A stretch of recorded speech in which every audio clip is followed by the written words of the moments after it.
Tonus Laboratorio del Piede, centro altamente specializzato nella costruzione di plantari su misura, dedica nuove tecnologie di rilevazione dei carichi posturali per dare voce alla filosofia di benessere che lo caratterizza. Ben ritrovati al meteo. Asciutto sulle nostre regioni, ma con frequenti riduzioni della visibilità.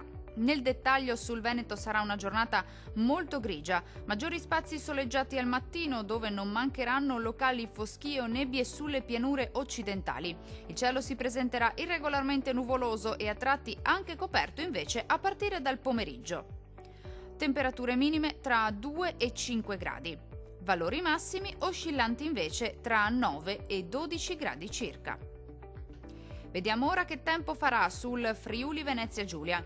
Sarà una giornata all'insegna di un tempo asciutto e stabile. Sulla nostra regione infatti non sono attese precipitazioni particolarmente degne di nota. Più sole al mattino sui monti, cielo maggiormente coperto invece a partire dal pomeriggio. Temperature minime tra 3 e 6 gradi. Massime comprese invece tra 10 e 12 gradi. Vediamo infine la situazione meteorologica del Trentino Alto Adige. Il tempo sarà asciutto anche sulla nostra regione, al mattino non mancherà il sole, la nuvolosità sarà in aumento però a partire dal pomeriggio quando il cielo tenderà a coprirsi un po' ovunque, ma sempre senza precipitazioni particolarmente degne di nota.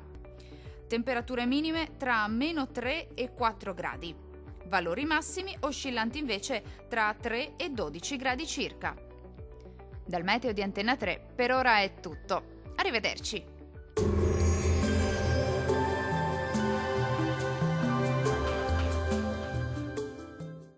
Tonus è il miglior negozio di calzature e moda comoda. Qui troverete il più vasto assortimento di calzature Fratelli Tomasi, eleganza e comodità, perché camminare è vivere.